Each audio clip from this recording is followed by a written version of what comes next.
Am I the a-hole for expecting my husband to make an exception for me when I didn't make an exception for him? My husband thinks I'm a hypocrite for not cutting off my best friend who cheated on her husband multiple times. My husband and I have been married for 10 years. The only real argument we have ever had is the one we are having now. So, my best friend Cindy and her husband Mike are going through a nasty divorce and it has caused a serious rift between my husband and I. I didn't realize how serious it was until this morning when he told me he was going to stay at his brother's house for the weekend. For context, 4 years ago my husband's best friend Alan was caught having an affair. I was friends with his wife Carol. We were not super close, but we'd get together for cocktails a few times a month and occasionally we'd go on double dates. My husband told me that Alan had been unhappy for a while because Carol had stopped having intimacy with him. When I talked to Carol she didn't deny this. She said that Alan had gained weight and she was no longer attracted to him. Alan was a chef and started sleeping with a female coworker 5 years younger than him. He was 35, she was 30. The affair lasted for some time before they were caught at work. It all came out, he was fired and Carol left him. I was there for Carol and the kids through it all. The divorce was ugly and costly. Suffice to say it would take Alan years to financially recover as Carol took him to the cleaners. Throughout the whole ordeal my husband still talked to Alan and would occasionally loan him money. The problem was I didn't want my husband to remain friends with him. I told my husband if he continues his friendship with Alan then we would have problems. After some back and forth, and me basically putting my foot down, he agreed to basically cut Alan out. We didn't need influences or people like that in our life. Alan was extremely upset when my husband told him they'd no longer be friends. They had grown up together. But I didn't want men like that in our life.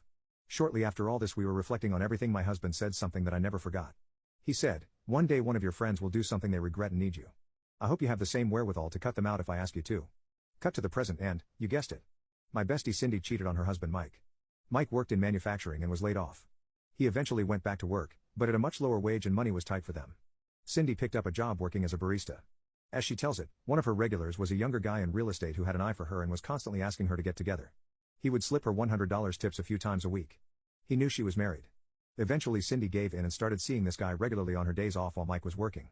Because she had already started an affair with someone, she threw herself into the deep end and began seeing another guy on the side too.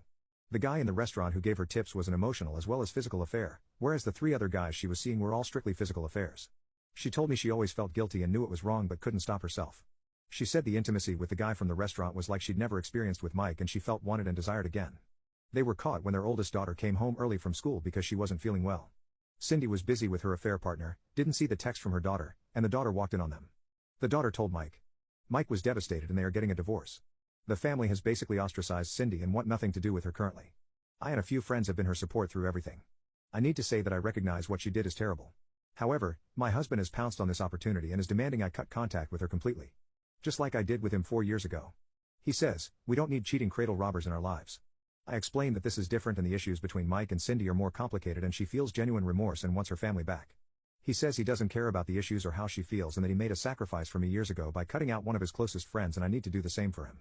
I told him I wasn't going to do that and that he was being petty and vengeful and he knows the situations are completely different. This morning he said he's heading to his brother's for the weekend. He said he feels betrayed. I honestly don't see how he feels this way. Sister-in-law stole my daughter's birthday party theme and music and everyone expects me to let it go and apologize. My daughter's birthday is coming up in a month. She turns 6. It's the first time I'm financially stable enough to actually throw a birthday party for her and get her the fairy dress she always wanted. It's big for me because I'm a single mom, widow, and it took a couple of months of saving on everything I could. My daughter was thrilled about the party and has been preparing for it for a month now, selecting friends whom she'd like to invite. I can afford just a few apart from our relatives. She wanted to appear in her fairy dress in front of everyone, and it should have been the main point of the party. Since the theme of the party is fairy tale, she wanted her appearance to be accompanied by fairy tale-like music. We've spent quite a lot of time listening to different tracks we found on YouTube, but she didn't like any of them. My friend suggested trying AI to create the tune she wanted. We both thought it was a great idea because doing it is simple enough for a child, so I found a copyright-free music website to try it out. I explained how it works and left her to try and create the melody she wanted. She played with it for several hours and finally came running to me, saying she made the one she wanted. I downloaded it, and this part of the preparation was completed. The next day, my mother-in-law and sister-in-law came to visit and asked about the party. I was stupid enough to tell them about it and boast that my daughter even created the music for her party. They asked me to listen to the melody, and I refused since it was supposed to be a surprise, and I didn't want my daughter to feel like I'd spoiled it by revealing it ahead of time.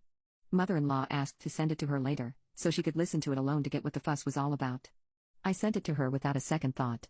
Imagine my surprise when this exact melody was playing at a fairy tale-themed birthday party my sister-in-law threw for her twin girls. They turned 4, 3 weeks before my daughter's birthday. The melody was playing as a greeting for every guest's arrival. She used purple and white, too, the colors we've chosen. My daughter was shocked at first but then started crying. After I came to my senses, we just turned back and left their house without a word. I cut contact with both mother-in-law and sister-in-law. Now, all the other relatives from their side are calling me and trying to get me to apologize for leaving all of a sudden. When I tried to explain the situation, I got, "Oh, get over it, pick another theme and melody, it's not the end of the world. It's just kids." But I can't, and I won't. My daughter doesn't want to have a birthday party now and is depressed. We already bought nearly half of the things needed for the party in these colors. I convinced her to still have a party just for her friends and relatives from my side who hadn't been at the party my sister-in-law threw. She agreed, but it's obvious that the excitement is gone. I overheard my mom say my stepdad is bigger than my dad. If he's small then I am too. My mom was on the phone with my aunt and I heard her giggling on the phone. I was not supposed to be home but forgot something and had to go home and to pick something up, and as I walked in I heard my dad's name being mentioned and she said something that I can't get out of my head. She was essentially mocking dad's schlong size. She said 5 inches and said my stepdad was huge. 7 inches supposedly. I can never look at him the same again. I felt nervous and awkward. I could not pay attention in school all day after I left the house. She did not know I was there. My stepdad came to pick me up at school that day. I did not say a word the entire ride home. He wondered if I was okay. I did not respond. I was afraid to say anything stupid. I feel terrible right now. I even went into the bathroom and measured. I have 5.6 inch and it's not very thick either, and I am effing terrified. I was crying in the bathroom. It messed with me and I guess I am a loser as well. My mom asked me if I was okay. I just said I'm going to my room and have been there ever since I got home from school. My stepdad knocked on my door and asked if I wanted dinner. I said no. I heard him talking to mom and heard my stepdad said I seemed angry about something. My mom knocked on my door and wanted to know what had happened. I tried to avoid the topic and made excuses, but she kept pushing and I just yelled at her in her face what I had heard. Her eyes went wide and I ran out of the house, told my stepdad to F off and headed outside. My dad is on a trip right now so I can't go to his place. Mom has called me 19 times in little over an hour. I refused to pick up and she is texting me asking me to come home and let her explain. I actually spent the night in a hostel and went to my dad's place since was due to come home early in the morning. I refused to go back to mom and my stepdad's place. I can't tell him what mom said. I just said I no longer wanted to live with him. My dad has no idea what is going on. I have no idea how to tell him. I don't want to hurt him because those comments really hurt me and I feel like I have a mom who feels guys like me are losers for the way we are born. I am so angry with them. Mom has been calling me. I just sent her a message saying I am at dad's and told her to stop texting and calling me. She has been texting me throughout the night and threatened to call the cops. I told her I was staying at a hostel in town. I know someone working there, which is how I got a bed. My dad has been on the phone with mom and wanted to know what happened. She was reluctant to share anything so she knew I had not told him since he asked, but she just said I overheard something I shouldn't have. My dad has been trying to get me to talk about what I heard. How the hell am I supposed to say anything to him? I am terrified. I don't want to hurt him either. I still have not found the courage to tell him. I am afraid he will be hurt by this as well. My bratty roommate bullied my daughter for not cleaning up after herself, so I slept with her husband. I have been living with my roommate for a year now and have been having major problems with her because of her OCD and cleanliness. She always expects our apartment to be spotless and it has become incredibly unrealistic to maintain her standards. A few days ago my daughter slept over at our house and she was visiting me from college and had made a huge mess in the living room. I had warned her previously, but she didn't take me seriously. She had left her wings on the floor staining it, left her garbage in the space before she headed to bed in my room, and had spilled soda on the floor. My daughter told me that she was exhausted from her 8-hour flight and was planning to clean it up the day after. However, the day after the mess was completely gone because it was immediately cleaned by my roommate and I had received images of it once I had woken up. I had received 4-paragraph messages of her expressing her disappointment and I was not ready to wake up to those messages. I didn't pay too much attention to it since she always acts this way. However, when I was waking up I heard her scream and degrade my daughter from my room. Our walls are pretty thin so it's not that hard to hear what is being spoken about in the kitchen. She called me daughter a fat pig and that she had a dirty wimp. I immediately left the room and went to the kitchen where I saw my daughter crying and terribly upset. I screamed at her back and told her to get her crazy SS out of the apartment. I was infuriated by the disrespect of my roommate. A few hours passed by and her husband came home and apologized to me after hearing what happened from his wife. He comforted me and gave me a hug because he saw that I was crying. We always speak about how crazy she is and even stay up late speaking to one another in the middle of the night when I would run into him getting water on my way to the bathroom. I always found him cute and I was never 100% sure if he was flirting with me. It was until I was in his arms that I thought about kissing him. Even though I did like him, it wasn't my desire for him that brought me closer to him but revenge. I grabbed Jim closer and kissed him.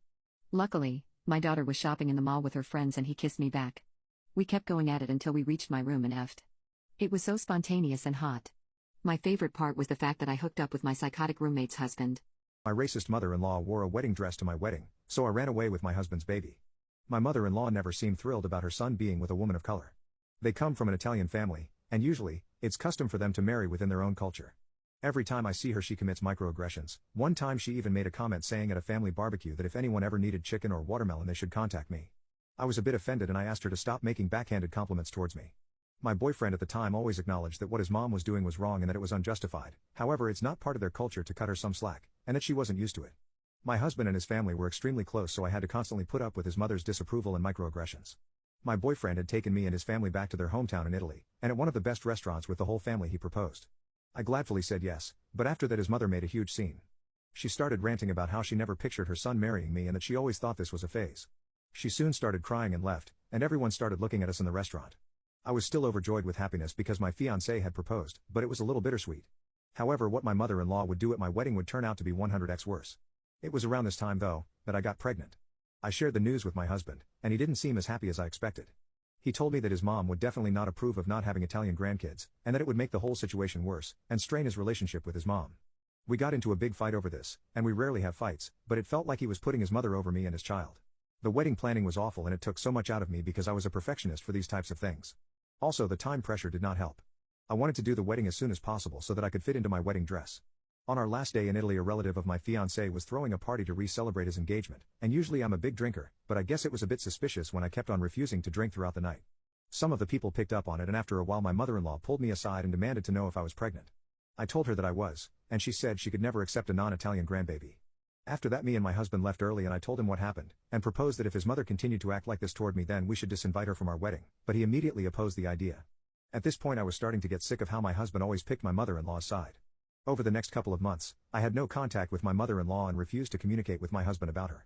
The next time I saw her was at my wedding, but I never expected to see what she would come to my wedding in. As I was getting ready, one of my bridesmaids said that my mother-in-law was in a big white wedding dress. I couldn't go out yet because it wasn't customary for the husband to see the bride before walking down the aisle. So I asked my friends to go and kick her out. That's when my mother-in-law barged in and started ranting about how I was such a selfish beach that didn't understand anything about tradition, and that it was customary for the mother to wear white. I knew this was completely a lie because I have tons of Italian friends, and even to them this was wrong. My husband heard about all the commotion happening and long story short he said that it wasn't a big deal, and that I should just tolerate it because it was my big day and her wearing a wedding dress makes her happy and shouldn't diminish my happiness. I responded saying that I can't tolerate this for the rest of my life, and I said either we resolve this now or never. He said that he needed time to think, and that he could never go against his mother. That's when I hit my breaking point. Exposed truckers hooking up with young girls, and now I'm getting death threats. I have been a trucker for 13 years and see it at many overnight truck stops I stay at all over the country. Fellow truckers, usually men in their 40s/50s, paying for the services of young girls usually around 14 to 17 years old to keep them company during their stay. These young girls usually come from extremely impoverished backgrounds from South America and Mexico, probably undocumented, and are forced to engage in these type of services to survive. I often speak to the other truckers at the stops. Sometimes I even personally know them. Married men, in their 40s/50s, many times even with daughters the same age as the girls they are paying for. We are on the road, sometimes weeks at a time traveling across the country by ourselves. I understand it can get incredibly lonely and isolating, but it is still no excuse. It's gotten to the point where I am so sick I am actively reporting what I am seeing to the authorities. Many people are getting in trouble and having their lives upended by my actions. The men with the law/their wives. The young girls losing their main source of income. It's gotten to the point where people, either other truckers or the men in charge of the girls, know who I am now, and I have received several death threats. I need to watch my back, but so far nothing has happened to me. Do I regret getting myself into all this trouble? Absolutely not. I hope the girls will find another path and will be better off for it. My daughter is refusing to talk to me after I found out she has a boyfriend and has been drinking. Daughter's perspective. For as long as I can remember, my parents have had unrealistic expectations from me. This is what pushed me to try to do well in school, and always try to please my parents. I always did my best to get the highest scores in tests, and even joined a club through which I got a job offer in high school. But once my brothers left the house, my parents began treating me like a live-in maid. I would get home tired, and yet I was supposed to do the dishes for the entire house before resting. If it was a weekend or a holiday, I was supposed to clean the house spotless. Notice how I said I was supposed to? That's because they acted like this was why they gave birth to me. I felt like I was born to do chores for them. Over time, this routine took a mental toll on me and nearly affected my grades. I tried telling them that this isn't fair. That just because my brothers are now independent, I shouldn't be expected to take care of the house by myself. My dad shut me down by saying, "Your mother is disabled, so you need to help out as much as you can. And don't forget that you were born when we were past our prime, so we sacrificed a lot to raise you. You need to be more understanding and grateful." For the record, my mother is not disabled. She has a condition that makes her bones weaker than normal, but in no way does it limit her movement around the house. In fact, whenever there's a party, she is the first one on the dance floor and the last one to leave. Also, even if what my dad said was true, why couldn't he help me out himself? He wasn't working since my brothers were sending him money, so he had plenty of time. But no, they sat watching TV as I was ordered to keep doing what I'm supposed to do. Now, I put up with this because I was eventually going to move out and this would be how they'd remember me, the good daughter that never said no. But then one day I overheard my dad talking on the phone. He was describing what kind of future he wants me to have. I mean, she's going to go to college but then she'll have to settle down. I'm going to find a husband for her by the time she's 24 and have her live in our house. After hearing that, I realized that staying in this house any longer than I had to was going to destroy my life. I wasn't going to let my dad decide my future for me, so I chose a college that was too far for me to travel daily. Unfortunately, there was another incident that told me I needed to get out as soon as possible. A little after I turned 18, I was invited to my best friend's birthday party. I really wanted to go since it was her 18th birthday, and she had been there for my 18th. My parents knew about this, and assured me that I could go. But then, literally on the day of the party, as I was getting ready to leave, my dad tells me that I need to take my mother to a doctor's appointment. I was understandably confused, because they knew today was the day of the party, so why would they schedule the appointment at the same time? I told him that there's no way I'm going to the doctor's right now. And then he said some crap about my mother being my first priority.